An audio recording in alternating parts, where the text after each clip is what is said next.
ലേവ്യ പുസ്തകം അധ്യായം 13. പിന്നെയും മോശയോട് അഹരോനോട് അരുളിച്ചെയ്തതെന്നാൽ, ഒരു മനുഷ്യൻ്റെ ത്വക്കിന്മേൽ തിണർപ്പോ ചുണങ്ങോ വെളുത്ത പുള്ളിയോ ഇങ്ങനെ കുഷ്ഠത്തിൻ്റെ പാട് കണ്ടാൽ അവനെ പുരോഹിതനായ അഹരോന്റെ അടുക്കലോ പുരോഹിതന്മാരായ അവൻ്റെ പുത്രന്മാരും ഒരുത്തിൻ്റെ അടുക്കലോ കൊണ്ടുവരണം. പുരോഹിതന്റെ ത്വക്കിന്മേലുള്ള പാട് നോക്കണം.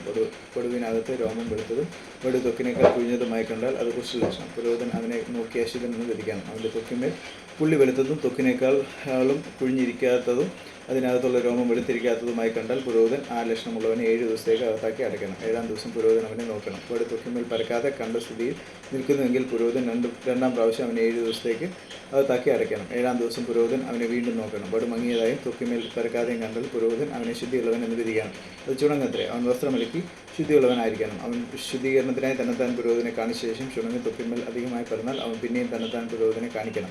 ചുണങ്ങ് ത്വക്കിന്മേൽ പരക്കുന്നതെന്ന് പുരോഹിതൻ കണ്ട പുരോഹിതൻ അവനെ അശുദ്ധനെന്ന് വിധിക്കണം. അത് കുഷ്ഠം തന്നെ. കുഷ്ഠത്തിൻ്റെ ലക്ഷണം ഒരു മനുഷ്യനുണ്ടായാൽ അവനെ പുരോഹിതൻ്റെ അടുക്കൽ കൊണ്ടുവരണം. പുരോഹിതൻ അവനെ നോക്കണം.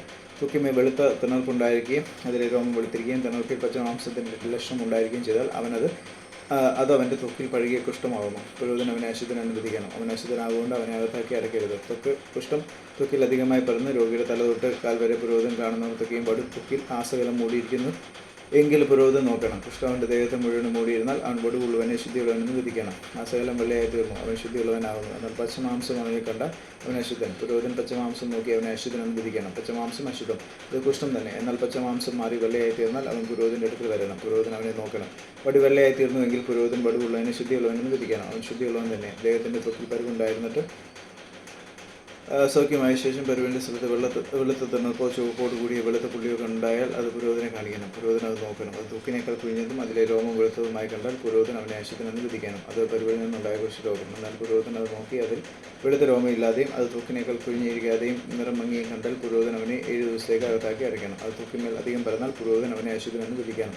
ഇത് കുഷ്ഠലക്ഷണം തന്നെ. എന്നാൽ വെളുത്ത പുള്ളി പരക്കാതെ കണ്ട നിലയിൽ തന്നെ നിന്നുവെങ്കിൽ അത് പരുവിൻ്റെ വടുവത്രേ. പുരോഹിതൻ അവനെ ശുദ്ധിയുള്ളവനെന്ന് വിധിക്കണം. അല്ലെങ്കിൽ ദേഹത്തിൻ്റെ ത്വക്കിൽ തീപ്പൊള്ളലുണ്ടായി പൊള്ളലിൻ്റെ വടു ചുവപ്പോടുകൂടി വെളുത്ത് തന്നെയോ ഇരിക്കുന്ന പുള്ളിയായി തീർന്ന പുരോഹിതൻ അത് നോക്കണം.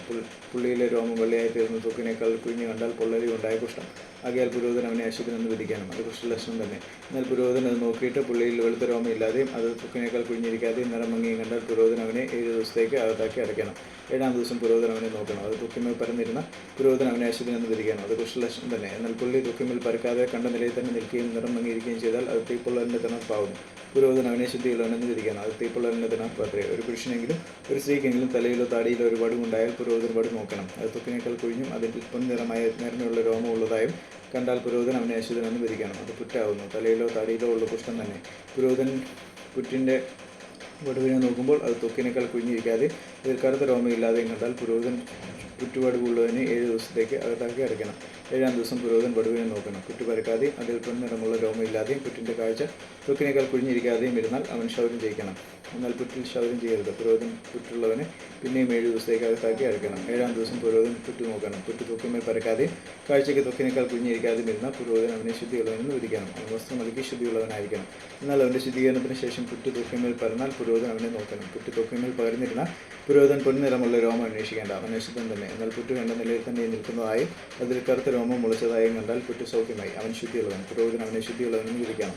ഒരു പുരുഷനോ സ്ത്രീക്കോ ദേഹത്തിൻ്റെ ത്വക്കിൽ വെളുത്ത പുള്ളി ഉണ്ടായാൽ പുരോഹിതൻ നോക്കണം. ദേഹത്തിൻ്റെ ത്വക്കിൽ മങ്ങിയ വെള്ളപ്പുള്ളി ഉണ്ടായാൽ അത് ത്വക്കിലുണ്ടാകുന്ന ചുണങ്ങ്. അവൻ ശുദ്ധിയുള്ളവൻ. തലമുടി കൊഴിഞ്ഞവനോ കഷണ്ടിക്കാരനത്രേ. അവൻ ശുദ്ധിയുള്ളവൻ.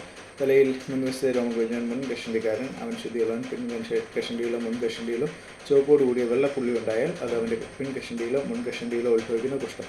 പുരോഹിതൻ അത് നോക്കണം. അവൻ്റെ പിൻകഷണ്ടിയിലോ മുൻ കഷണ്ടിയിലോ ത്വക്കിൽ കുഷ്ഠത്തിൻ്റെ കാഴ്ച പോലെ വടുവിൻ്റെ തിണർപ്പ് ചുവപ്പോടുകൂടി വെളുത്തതായിരുന്ന അവൻ കുഷ്ഠരോഗി. അവൻ അശുദ്ധൻ തന്നെ. പുരോഹിതൻ അവനെ അശുദ്ധനെന്ന് തീർത്ത് വിധിക്കണം. അവൻ്റെ തലയിൽ കുഷ്ഠരോഗമുണ്ട്.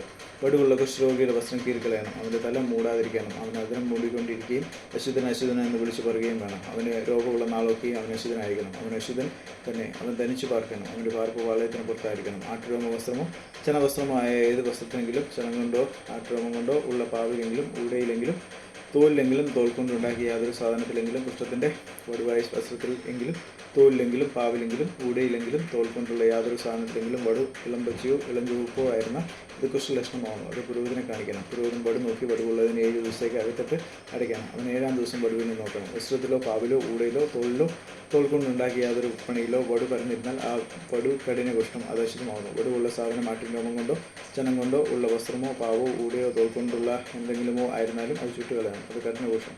അത് തീയിലിട്ട് ചുട്ടുകളയണം. എന്നാൽ പുരോഹിതൻ നോക്കണം. വടു വസ്ത്രത്തിലോ പാവിലോ ഊടയിലോ തോൽ കൊണ്ടുള്ള യാതൊരു സാധനത്തിലോ പറഞ്ഞിട്ടില്ല എങ്കിൽ പുരോഹിതൻ വടുവുള്ള സാധനം കഴുകുവാൻ കൽപ്പിക്കണം.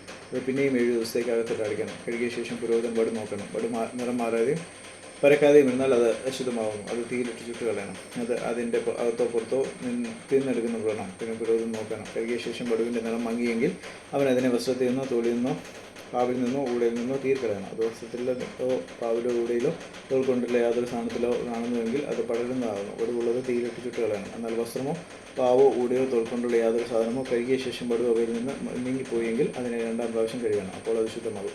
ആട്ടുരോമമോ ചണമോ കൊണ്ടുള്ള വസ്ത്രത്തിലെങ്കിലും പാവിലെങ്കിലും ഊടയിലെങ്കിലും തോൾ കൊണ്ടുള്ള യാതൊന്നിലെങ്കിലും ഉള്ള കുഷ്ഠത്തിൻ്റെ വടുവിനെക്കുറിച്ച് അത് ശുദ്ധമെന്നോ അശുദ്ധമെന്നോ വിധിക്കാനുള്ള പ്രമാണം ഇത് തന്നെ.